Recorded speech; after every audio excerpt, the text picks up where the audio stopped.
इस क्वेश्चन में क्या बोल रहा है कि 600 स्टूडेंट्स है two test in physics and chemistry, 35% student failed in physics and 45% student failed in chemistry and 45% of those who passed in chemistry also passed in physics. Then how many students failed in both? इस तरह के questions को हम किस तरह से देख रहे हैं? क्वेश्चन क्या है, क्या बोल रहा है क्वेश्चन कि क्वेश्चन है कि ये 600 स्टूडेंट्स है टोटल, उसमें से क्या बोल रहा है कि एक फिजिक्स हुआ और एक केमिस्ट्री हुआ। फिजिक्स में कितना लोग फेल हो रहा है, फेल, ठीक है, फेल हो और ये पास, ठीक है। फेल कितना हो रहा है कि फिजिक्स में है 35 फिजिक्स में फेल है, तो पास कितना 65, और केमिस्ट्री में फिजिक्स में 35% फेल इन फिजिक्स है और 45% फेल इन केमिस्ट्री। हाँ, यहाँ पे फेल कितना 45%, तो यहाँ पे पास कितना 55 है, ठीक है।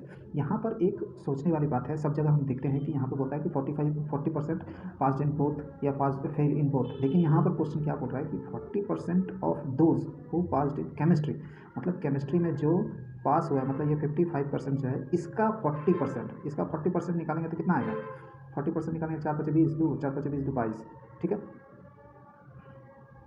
4 × 20 22, ठीक है। तो ये 0 0 कट गया तो 22 आया, मतलब कि यहाँ पे क्या बोल रहा है कि 40% दोस्त passed in chemistry also passed in physics, मतलब कि बोथ पास्ड, ठीक है, बोथ सब्जेक्ट में पास हुआ है कितना, तो 22% हुआ है, ठीक है। मतलब कि अगर देखा जाए, हमको क्वेश्चन पूछ के आ रहा है कि how many students fail in both, ठीक है। तो फेल इन बोथ कैसे निकालते हैं कि टोटल, मतलब कि ये वाला पास फिजिक्स में पास और केमिस्ट्री में पास, इन दोनों में से माइनस करेंगे, अगर बोथ इन पास तो हमको निकलता है क्या, फेल टोटल पास, ठीक है, टोटल पास निकलता है। तो टोटल पास अगर हम निकाल लेते हैं, टोटल पास क्या होता है 65 + 55, ठीक है, और ये माइनस हुआ क्या 22%, तो मतलब कि यहाँ पे हुआ 6 5 11 110, और ये 10 120 में 20 माइनस करेंगे तो 1 से हुआ, और 2 माइनस करेंगे तो 98, मतलब कि 98% जो है पास हुआ है। अब फेल कितना हुआ है, फेल हुआ है तो टोटल तो 100% का ही होता है, तो फेल कितना हुआ है 100 - 98, मतलब फेल हुआ है 2%। तो अब ये 2% जो है ये 600 का निकालेंगे, कितना हुआ, तो 600 का 2% तो कितना, 6 × 12 लोग फेल किया है, ठीक है। इस क्वेश्चन का आंसर इस तरह से होगा। अब नेक्स्ट क्वेश्चन क्या है कि मतलब ये कांट बी डिटरमाइंड, मतलब नन ऑफ दिस।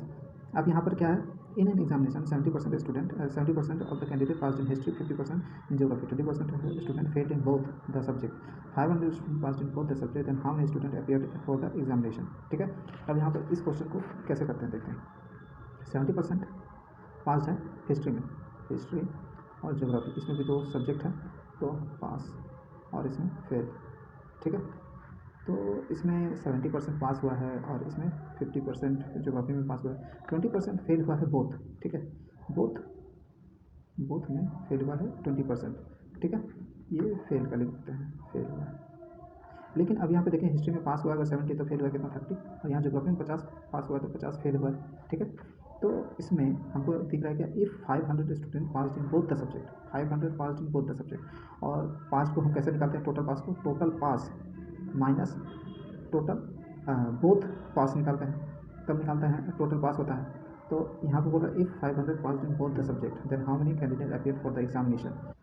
ये वाला जो टोटल बोथ जो है, ये क्या है, टोटल हमारा 20% जो है फेल हुआ है, और अगर हमको निकालना है पास से फिर हमको अपीयर निकालना है, ठीक है। तो पहले परसेंटेज में हम कैसे करते हैं, तो पहले हम निकालेंगे क्या, पहले हमको निकालना होगा टोटल फेल कितना हुआ, ठीक है, फेल हुआ, और फिर हमको निकालना पड़ेगा कि टोटल लोग पास कितना हुए, ठीक है। ये पास कैसे निकलता है, टोटल माइनस फेल, या टोटल फेल जो होता है वो कैसे निकालते हैं हम, तो पहले बोथ वाला से निकालते हैं। बोथ वाला से क्या है, तो 30 + 50, ये तो इस दोनों में ही मिला हुआ ये 20%, तो इसीलिए हम लोग क्या करते हैं, डायरेक्ट निकालते हैं 30 + 50 और -20 कर देते हैं। तो ये हमारा क्या हुआ 50 30 80 -20 तो 60% जो है ऐसा जो फेल हुआ है दोनों में मिला करके, मतलब कि दोनों में मिला करके मतलब टोटल जो फेल हुआ है कितना हुआ है 60%। अब 60% अगर टोटल फेल हुआ है तो 100 माइनस अगर 60 करते हैं तो कितना परसेंट, 40% जो है वो पास हुआ है, ठीक है। अब 40% बराबर वैल्यू कितना दिया, 500 जो है वो पास हुआ है, तो 100% जो अपीयर हुआ था वो क्या होगा, मतलब कि ये यहाँ से ये कितना है, 2.5 गुना है, तो ये यहाँ से यहाँ कितना होगा, ये भी 2.5 गुना होगा, तो 25 25 125 और एक जीरो तो हट जाएगा, तो यहाँ हो गया टोटल अपीयर कितना था 1250। ठीक है, इस तरह के क्वेश्चन में क्या है, माई सैलरी कितना है per month, salary of my brother is 10% greater than of that of my, the salary of my only sister is इतना percent greater than my only brother, the salary of my wife is इतना percent less than the total salary of my brother and sister together, then the salary of my wife is. तो ये हमको ये जो total amount है इसका कोई काम नहीं है, क्योंकि सारा कैलकुलेशन जो है परसेंटेज में अगर है तो परसेंटेज में कैलकुलेशन होंगे, तो हम अमाउंट कुछ भी मान सकते हैं, तो भी तो परसेंटेज वही होता है। जैसे कि अगर हम कुछ बोलते हैं कि परसेंटेज, अगर 100 का अगर हम 12% अगर लेते हैं तो कितना होता है 12 रुपये। ठीक है, तो ये 12% हुआ। ठीक है, और अगर यही हम बोलें कि 200 का, ठीक है, 200 का अगर 12% या 200 जो है हमको 24 रुपये मिला, तो ये भी क्या है, ये भी एक 12% ही है, तो दोनों में परसेंटेज जो है सेम है, लेकिन वैल्यू में हमारा क्या है, अंतर है। मतलब कि अगर चाहे वो 200 हो या 100 हो, परसेंटेज चेंज नहीं होता, 12 का 12% है। तो अब वही डायरेक्ट हम लोग परसेंटेज से इस क्वेश्चन को डील करेंगे। तो यहाँ पर क्या है कि क्वेश्चन था कितना, 12,000 बोलते हैं ये हमारा क्वेश्चन। हाँ, मेरा सैलरी, माई सैलरी मान लिए कितना है, 100 है। ठीक है, और मेरा सैलरी अगर 100 है तो फिर यहाँ पे क्या बोल रहा है कि the salary of my only sister my brother 10% है, तो ब्रदर का कितना हो गया, मेरे से ज़्यादा हो गया, 110 हो गया, और मेरे सिस्टर का 9%, 9.09% ग्रेटर है देन ओनली माई ब्रदर। 9.09% का मतलब कितना होता है, 1/11। तो 1/11 अगर 110 का निकालते हैं तो हमारा कितना आता है, तो ये सिस्टर का, ये अगर 1 इसका निकालते हैं तो 10 आता है, तो 10 ये इसके इंक्रीज़ कर जाएंगे, मतलब ये अगर हम 1/11 110 करें तो इसका अगर करते हैं तो कितना है, 10 है, 10 ये इंक्रीज़ कर रहा है, तो यहाँ पे कितना हो जाएगा 120। अब यहाँ पे क्या बोल रहा है कि मेरी वाइफ का सैलरी जो है लेस देन द इतना परसेंट लेस है ब्रदर और सिस्टर के टुगेदर से, मतलब कि ब्रदर और सिस्टर का टुगेदर करते हैं तो कितना होता है 230। ठीक है, तो 230 से हमको कम करना है। ठीक है, तो यहाँ पर इसको फ्रैक्शन में तोड़ना पड़ेगा, तो 56 गुना 12/23। ठीक है, 23 छक 23 पचे 115, 23 छक 138, 13 23 पचे 115, 3 118 10 28 128 हुआ, और ये 12 ऐड करेंगे तो ये हो जाएगा 1300, मतलब कि 1300/23, और ये परसेंटेज है तो नीचे 2 जीरो आ जाएगा, ये इतना हो जाएगा।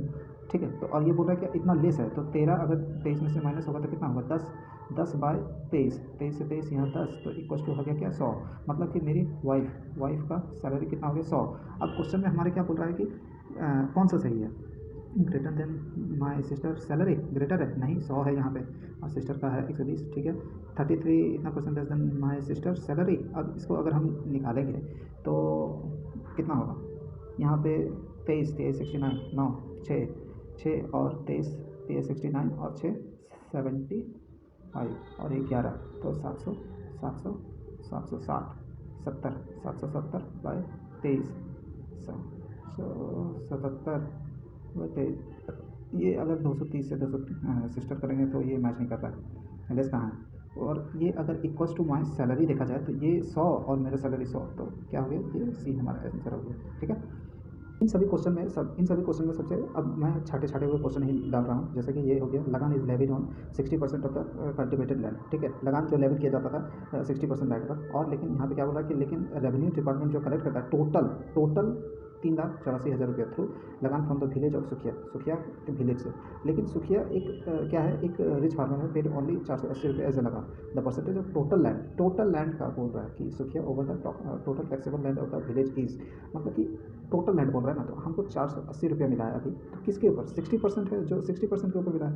अगर 60% को से 480 होता है, तो अगर हम 100% निकालें तो कितना होगा, 6 8 48 8 और ये 100, तो 800 हो जाएगा। 800 जो है वो इस टोटल कलेक्शन का कितना परसेंट के बराबर है, तो वही ये चीज़ निकालना पड़ेगा। सिंपल है कि ज़्यादा इसमें काम लेना है नहीं, खाली वही समझना था 60 और 100 का, तो ये 8 एक्चुअली ऐसे, तो यहाँ पर ये हो जाएगा था आपका 800 गुना 100, और वहाँ पर कितना था 3,84,000 3,84,000। आप अगर इसको ट्रांसफर करेंगे तो यहाँ 3 हो गया, और ये 8 चौका 32 8 चौका 32 8 8 64, तो 8 10। ठीक है, तो ये हमारा 2 24 2 5। ठीक है, तो हमको जीरो लेना पड़ेगा, तो यहाँ जीरो आएगा, तो 0.10 24 दूना 48, 48 होगा तो फिर 2 आएगा, 0 आएगा, फिर अगेन फिर 0 0 इस तरह लेकर के, लेकिन यहाँ पे ऑप्शन किस में लेता है तो ऑप्शन डी। इस वाले क्वेश्चन में ये थोड़ा इंपॉर्टेंट क्वेश्चन है, जैसे कि ये क्या बोल रहा है कि the cost of packaging of mango is 40% of the cost of fresh mango themselves, ठीक है। कि कॉस्ट ऑफ पैकेज, ठीक है, पूरा क्वेश्चन पहले पढ़ते थे। Cost of mangoes increase by 30%, but the cost of packaging decrease by 50%, then the percentage change in the cost of packaged mangoes if the cost of packaged mangoes is equal to the sum of the cost of fresh mango and the cost of packaging, ठीक है। अब यहाँ पे बोल क्या रहा है कि दो तरह का चीज़ है, हम पहले मैंगो खरीदते हैं, ठीक है, मैंगो खरीद करके फ्रेश मैंगो खरीदे बाज़ार से लाए, अब उसको हम पैकेज किए, ठीक है, पैक्ड किए, पैक्ड में कुछ खर्चा हुआ, अब टोटल अमाउंट हमारा आया, ठीक है। तो वही अगर हम यहाँ पे एक पकड़ लेते हैं, 1 रुपया है, ठीक है, 1 रुपया 2 रुपया कुछ भी पकड़ सकते हैं, ठीक है। अब उसको बोल रहा है कि 40% cost of the fresh mango, ठीक है, पैकेज लगता है, यहाँ पे लिखा हुआ ना cost of package, cost of package, ठीक है। तो कॉस्ट ऑफ पैकेज होता है फर्स्ट मैंगो, तो यहाँ पर क्या है कि 40% है, तो इसका कितना होगा 0.4 होगा, ठीक है। तो टोटल अमाउंट कितना है 1.4। अब इसमें क्या बोल रहा है कि यहाँ पे 30% इंक्रीज़ कर रहा है, तो 1.3 हो गया। अब यहाँ पे क्या बोल रहा है कि पैकेज तब कितना डिक्रीज़ हो गया 50%, तो ये 2 हो गया, तो यहाँ पे टोटल कितना है 1.5 आया। तो ये बोल रहा है कि परसेंटेज चेंज जो हुआ है, ठीक है, परसेंटेज कितना का चेंज हुआ है, ठीक है। तो ये कितना का चेंज हुआ है 1 का इंक्रीज़ हुआ है, 1.1 का इंक्रीज़ हुआ है, कितना पे 1.4 पे, तो इंटू 100, ठीक है, पॉइंट हट गया, तो कितना है 100/14, 14 से 98, 7.98, तो 2 0 14 14 मतलब 7.14% आएगा, ओके, जो कि बी ऑप्शन है, ठीक है।